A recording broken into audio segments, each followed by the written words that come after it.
Hello, I'm Stuart Bowes, and this is the Net Hero podcast. Thank you so much for supporting us over the years. And if you've not come across our channel before, let me tell you what we do. The Net Hero podcast is part of FutureNetZero.com, a platform which believes that better business makes a better planet. We're all about people doing things that enable the planet to become more sustainable. That means reducing emissions. That means creating new things and products that we can all live and survive with, because at the end of the day, we can't hold back our development.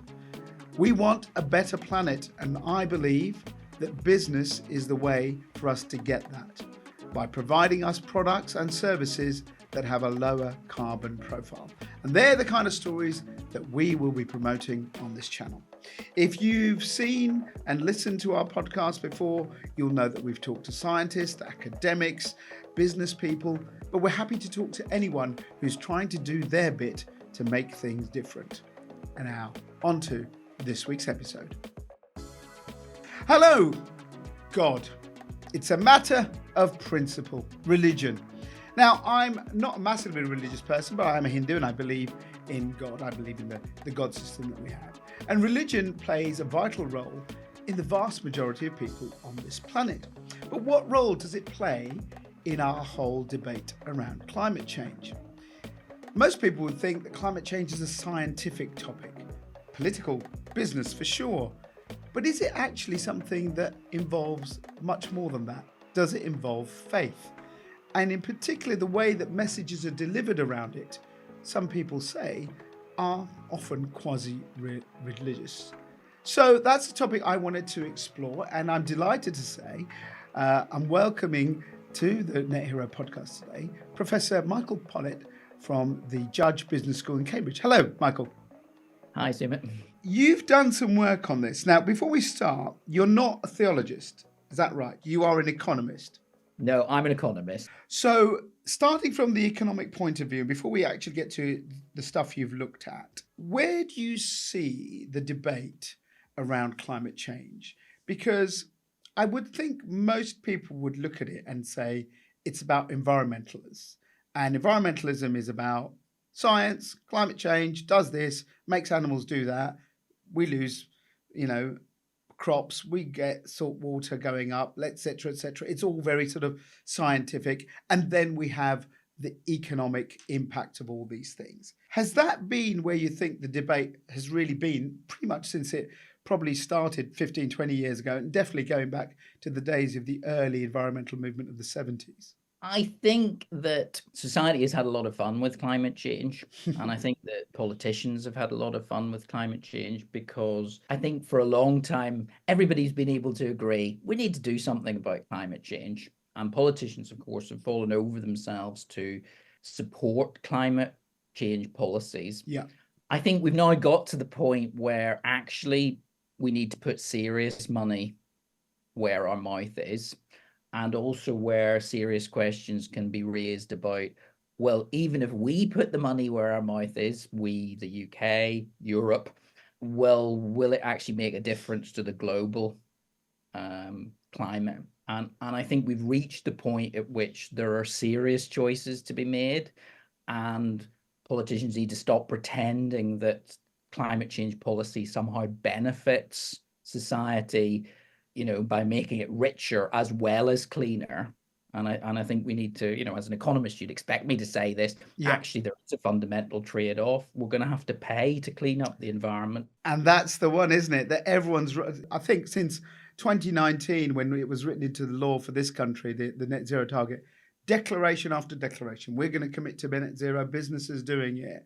And yet not much on kind of how much it's really going to cost us. I think because people are still thinking that, somehow the costs are coming down of wind and solar, which they are. Which they are, yeah.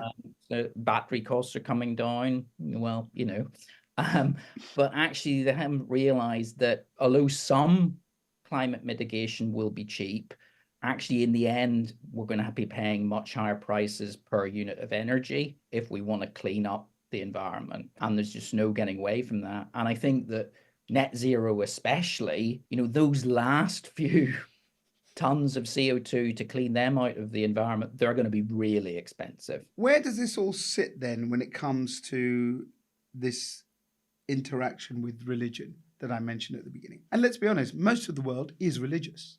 We probably sit generally in kind of, the UK, and it's lost a lot of what the faith there was has decreased, although there are different faiths that are sort of increasing.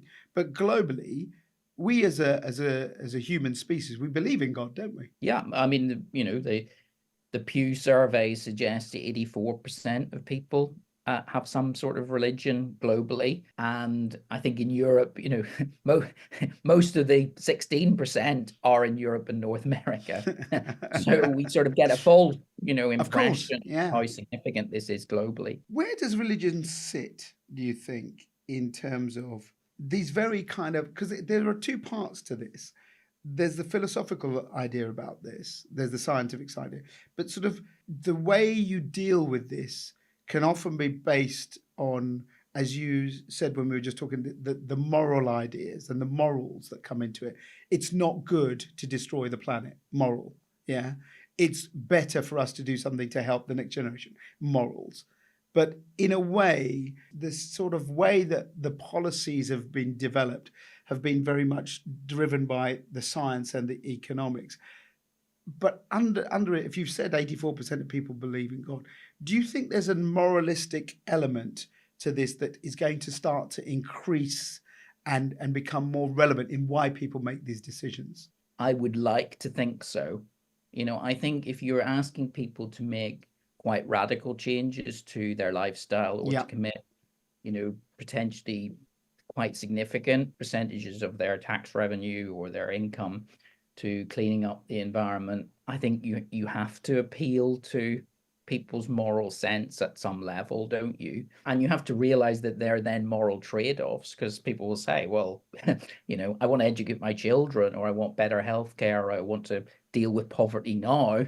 And, we need to have a genuine moral debate about what we should be doing with our money and what society's priorities should be. There's an element here where I think that, as you say, you sit in a country that's changed from the last 60 years incredibly in terms of, where Christianity is as the main principal religion for this country. But you go around the world, you go to Southern Europe, still very, very much religion driving a lot of things, very religious kind of, whether you say tactics or, there's a religious overtone to most elections.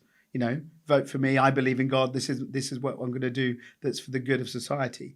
The element of climate change, that basically it involves altruism at the end of the day, isn't it? Because what you're trying to say is, it's going to cost me more, but I'm doing it so that someone in another part of the world can have a better life. But that's quite a tricky one, where we're so used to this kind of way of, the way that economics has been over the last 200 years, which is kind of look after ourselves first. I think that is right. And I think we need to, channel, part of my argument in my writing has been that, we could think about climate change as being a moral movement. Yes. And that, we can only have a certain number of moral movements at once, can't we? That that get the sort of energy that's required to achieve something big. But we have had moral movements in the past which have been incredibly significant and have brought about, peaceful revolution. So, some of the things that, obviously come to mind are civil rights movement in the US, 1960s, the Jubilee 2000 campaign in the late 1990s to, reduce the debt of heavily indebted countries. With the Berlin Wall coming down after a prayer meeting, in East Germany, the peaceful transition that we saw in South Africa away from apartheid. These all had sort of religious movements behind them, as well as secular movement. Reverend Desmond Tutu, what the biggest kind of person that anyone would have remember apart from Nelson Mandela, came from a religious background to say this is a moralistic campaign, not just a kind of for inequality. Do you think that in a way you look at it and it's been around, obviously environmentalism, as I said, for probably 50 years or so as a real movement, but this whole climate change thing has been 10, 15 years, really. Have you seen more of this? If you look at sort of the evangelical Christians in the US, some are very much for this. Some are actually against it, which is quite interesting because they come from states which are about, Lord's access to the oil and gas. It's quite a tricky one. Yeah, no, I think, I think we need to recognize it. It is a genuinely tricky one. I think because, plenty of religious people might emphasize the importance of, sorting your relationship out with God now, or of helping, your neighbor right now, and actually trying to sort of have a conversation about something which, is going to cause major damage in a few decades' time. Maybe that doesn't seem as salient to somebody who's genuinely religious as it might to a scientist who's used to thinking about sort of abstract concepts, and also is, pretty comfortable today and actually isn't facing the sort of same day-to-day moral challenges that other people might be facing who are genuinely poor, for instance. So, I think we need a sort of intelligent discussion about priorities. And in a sense, scientists need to broaden their approach, don't they, to recognize that this isn't the only problem that the planet actually has. And it may not even be the most salient one. Where do you think you've looked at this stuff? And it's very interesting. You looked at language, and I think you've looked at the kind of, I'll use the word preaching that goes on, right? A lot of environmental people preach. It's all doomsday, right? Do this now, 1.5 degrees, otherwise we're all doomed. There's a very negative, apocalyptic kind of narrative that sits under that. And some would say that's part of religion. There are many religions have end of world, end of civilization kind of facets to them. Where does that sit in the work you've done in terms of getting a message over to make people act? Because it's a bit like kind of don't eat that cake. Yeah, it's New Year. We've all got resolutions. Don't eat that. I'm going on a diet. Don't touch that. Don't have that. And you can keep it up for a little while, and then you think, well, sod that. I'm going to have that cake. Have you looked at the language? I completely agree with you, because I think 84% of people in the world are religious in some sense. Very few of them have got the apocalypse on their mind the whole time. So it's important to realize that's always been quite a fringe part of religion, hasn't it? And also it's something that actually religious people don't like to think about that. No, of course not. Yeah, absolutely. So it's sort of strange that scientists would adopt that sort of language. And of course, one of the traps that science has got itself into is sort of bringing forward the date of the apocalypse. Absolutely. Used to be it was 20 years away. Now it's next Tuesday, it seems. Yeah. And of course, you can't credibly keep doing that. No. What have you seen when you've looked at this analysis of kind of these, dare I say, apocalyptic tomes, religious tomes, when it comes to, does it make anyone more or less receptive when it comes to the message around climate change? Well, I think, the evidence that I'm aware of is that actually when there've been public advertising campaigns about climate change, actually the more apocalyptic ones have had to be withdrawn, because actually you end up getting sort of negative reaction. And that's completely in line with certain aspects of behavioral science, which tell you that the way you present something is very important. And the category that people put an idea or an action in really matters. And of course, if you present something as very negatively, people don't necessarily respond to it by going, "Oh yeah, I need to do something about this immediately." They may just say, "Well, there's nothing I can do about it. I just don't want to hear this message." That's exactly what I was going to say. It's all going to do. We're all screwed anyway. It doesn't matter if I. Yeah, so I won't listen to the message. Yeah. And also, I suppose, as someone who's worked for a long time on actual climate policy, there's only a certain amount of just pointing out the problem that people can take. You actually need to move on to proposing solutions. So, for me, when someone says just listen to the science, you're going, hang on a minute, what about the social science? Yes. What about how human behavior works? How do you get a message across? What policies are you actually suggesting we should coordinate on? And that's where what I like about the religious movements that we've talked about, those things did coalesce around something positive people could do. Yes. You could, the Jubilee 2000 campaign is great. They ended up with the largest petition in history, calling on governments to forgive the debt of heavily indebted countries. So people had something very positive and simple that they could do that actually did go on to change politicians' policies. We need something like that. We need not only a movement, a sort of moral movement, but a moral movement that has a very clear positive agenda of what it actually wants to see happen. Yeah. I mean, what you're talking has just suddenly made me think of, the country of my parents, India, the Gandhi, the movement for the British to quit India, a non-violent, religious at the heart of it movement that inspired not just the people of that country but the world to change. Slavery, same thing. You talked about civil rights, all of that. A lot of the language that we get from environmental campaigners, a lot of language from people like Greta, lovely kid, she's got a message out there, she's been famous, but it starts to get weary on people.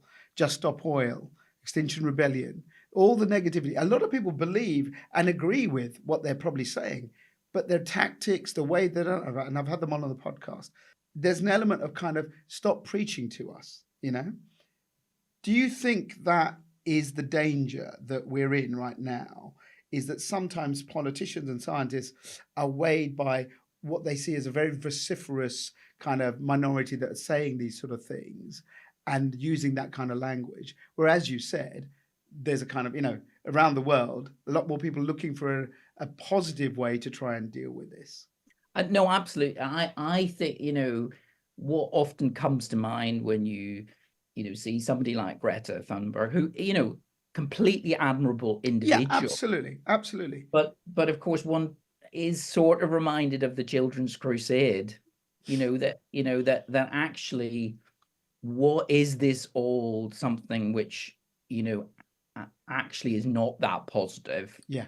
And actually she's being used. Yeah. And people, and as she would say herself, she often does say, these people aren't taking me seriously, really. No. And I think that is true because, when people just sort of say, yes, I support Greta Thunberg. Yeah, let's have a badge and sticker on a chat show. That's a cover for not doing, something serious, and she is just being exploited. Whereas we actually need to put forward, people need to say, we need to commit more money to renewables. We need to have a set of carbon markets that, limit the quantity of carbon that we produce globally. We've got things that we know would work, but they need to be done at a bigger scale. You mentioned, and I think you talked about Dr. King in some of your work. You said that, Dr. King's message of the promised land and uplifting, I have a dream, that whole thing was not about kind of, we've been persecuted by the white man, we want the rights that we had. It was about kind of, let's be together. Let's try and overcome this injustice. Do you think some of that could help us? Because at the end of the day, again, I keep going back to that, 84% of the people on this earth believe in God. They have a religious driver. And generally, nearly all of them, not all, the vast majority of people who are religious, try and do things because they think it's the good and the moral thing to do. Do you think the messaging that comes from the more business community, economists like yourself, politicians, scientists, has got to look at that and actually address those people? Because at present, nearly everything is 1.5 degrees, this is the science, this is what's going to happen to you, whatever. There isn't very equivocal voice saying, right, how can we help? How can we change? How can we make sure that you still have the life you have, the right to have air conditioning if you're living in Africa or sub-Saharan Africa, the right to try and do these things to improve the health of your families. But we want to do things without harming the planet. Do you think there needs to be a shift in the kind of diatribe that's out there right now? I do, and I think, part of the issue is we need to start being honest with ourselves.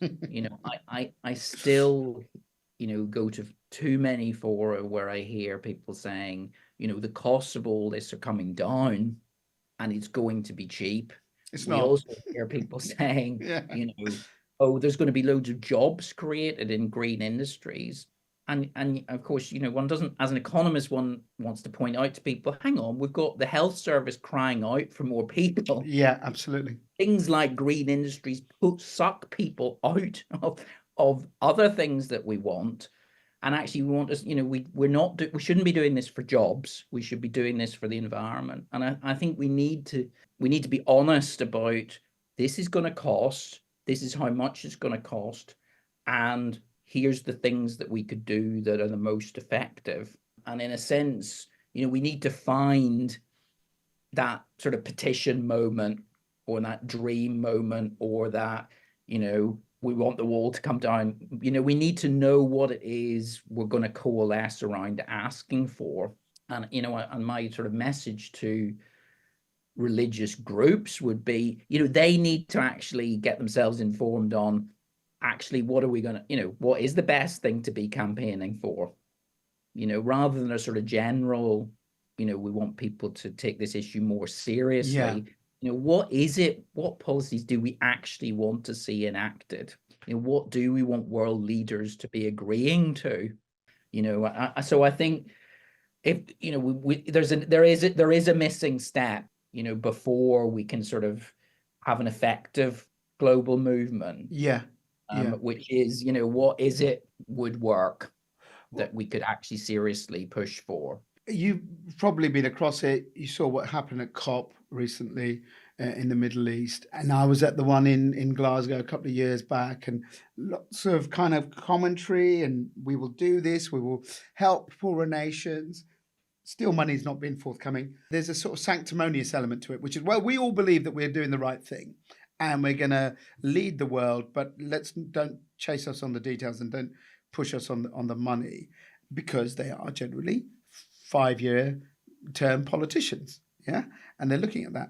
You talked there just a second ago about kind of religion has to, now it is difficult because all religions have a different view on things, and they all have different ways of scripture of telling it. But do you feel there's, should there be more religious people invited to speak at conferences, to get their voice, to go and reach communities? Because that's the other thing. If you look at a movement, you've got to go from the grassroots. And as you say, a lot of people are religious. So there's a way of reaching them to say, switch off your lamp when you're not in the room and all of that sort of stuff. And we never seem to do that.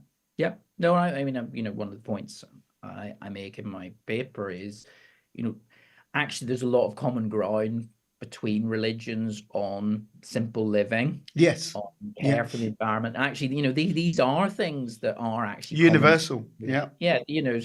So I think there is, this is a profoundly religious message, like we should be encouraging people to be morally responsible when it comes to energy use and to overconsumption and to recycling. And we should see this as helping other people. As an economist, I'm struck by the fact that if rich people consume less, yes, that reduces the price for poor people.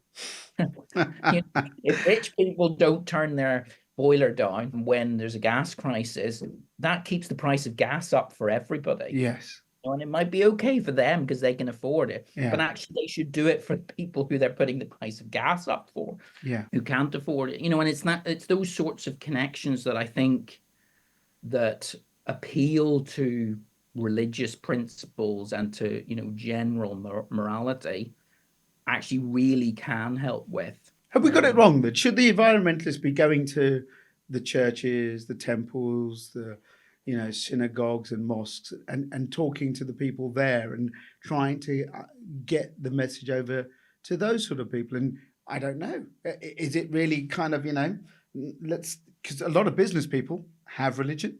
We just said it. There might be suddenly something that touches them and go, right, actually, I'm going to change what my products because I feel this need. I don't know. I just wondered what your thoughts were on that sort of dialogue. I think it's a two-way dialogue, isn't it? Because we said, many people are religious, so in a sense, people wear two hats, They don't do. they? Yeah, absolutely. And I think that what I'm sort of saying is a missing link in this process is to make this more about morality and belief than it is about just the science, because I think that's very simplistic. I think that scientists, in a sense, need to learn from religion about how do you convert people? It's true, actually. They've been doing it for thousands of years. How do you convince people to do the right thing or to go along with you or support you? Yeah.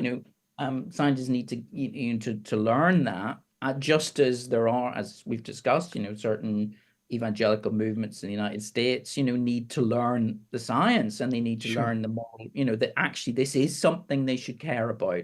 It's not that they don't care generally, Yeah. but this is a salient issue for them. Are you unusual in the world of economists with your viewpoint? So what happens when you go to conferences and you start talking about this? Are you No, shouted down as a heretic?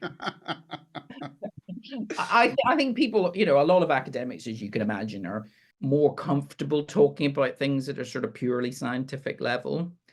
I think it is true, though, that there's an increasing recognition among social scientists that we need a more holistic approach to social science, and behavioral science has become much more important. Recognizing people's sort of religious background has become more important. I think we're less, I think certainly among social science, there's less of a sort of science-faith divide than there used to be. Because I think we recognize that there's sort of many truths out there between the social sciences. And certainly, I think economics has become less like physics than it used to be, and more recognizing the importance of psychology and people's cultural backgrounds, and the fact you need to take those actually very seriously when you talk about economic policy. Where do you think we're going with all of this? We're now,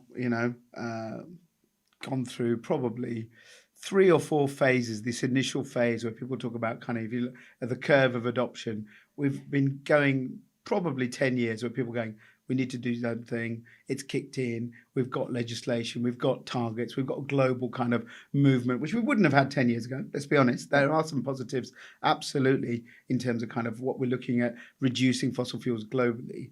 But we're a long way from where we need to be. Now, that is a science telling you that we're a long way away. But you could get, as you say, a massive, nirvana, religious kind of awakening that accelerates that. So in the way you're saying it, and obviously, no one knows what the future is. Do you think that we are going to get that thing that you talked about, a kind of feeling that it is all of us? Because at present, it still seems to me that's very much kind of rich Western people lecturing people in the poorer parts of the world to say, don't do this, because we've messed it up. We want to cut back, and you need to cut back as well. I hope so. I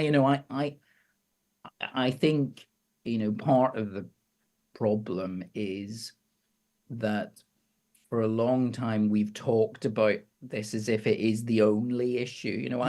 My favorite quote from a scientist, is that climate change, is the greatest issue of all time.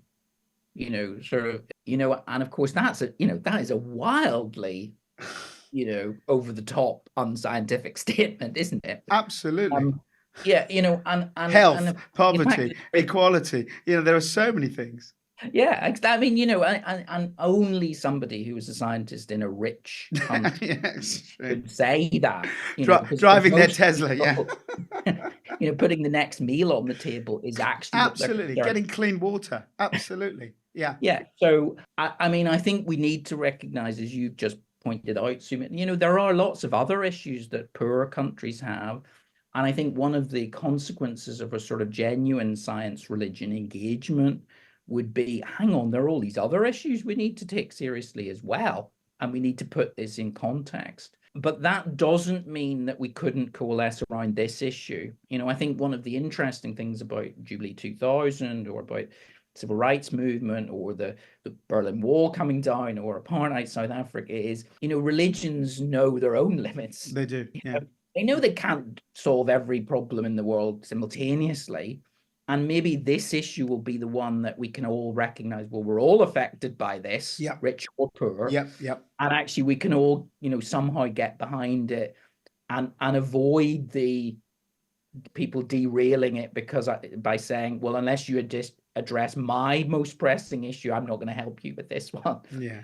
So, I think that is the nature of getting the movement going, isn't it? We just got to agree, let's do something. And this does sound like a good thing to do as a collective global community. Well, I hope you're right. I hope I am. Michael, it's been an absolute pleasure talking to you. Thank you very much. You're at the Judge Business School. I don't know if you've got kind of any papers that, lower IQ people like me can understand and read. But if you've got anything that you'd want to share with us, let us know and we'll definitely promote it and let people start to understand. Because I think it's a very, very big topic to look at. And I mean that in all seriousness. Otherwise, I wouldn't have had you on here. So thank you so much for your time today. Thanks, Sumit. It's been a great pleasure. Yeah, all the best. Look forward to hearing the final. Absolutely, Derek. It'll be a cracker. And if you've got a thought on what Michael has said, if you've got a thought about the role religion and morals have in the climate debate, drop me a line and tune in to the next episode of the Net Hero Podcast. You've been listening to the Net Hero Podcast with Sumit Bose from Future Net Zero. Visit our platform for all things net zero. And if you or your business is doing great things on the path to net zero and want to be featured on the podcast, email nethero@futurenetzero.com. Follow us on social media. futurenetzero.com. Better business, better planet.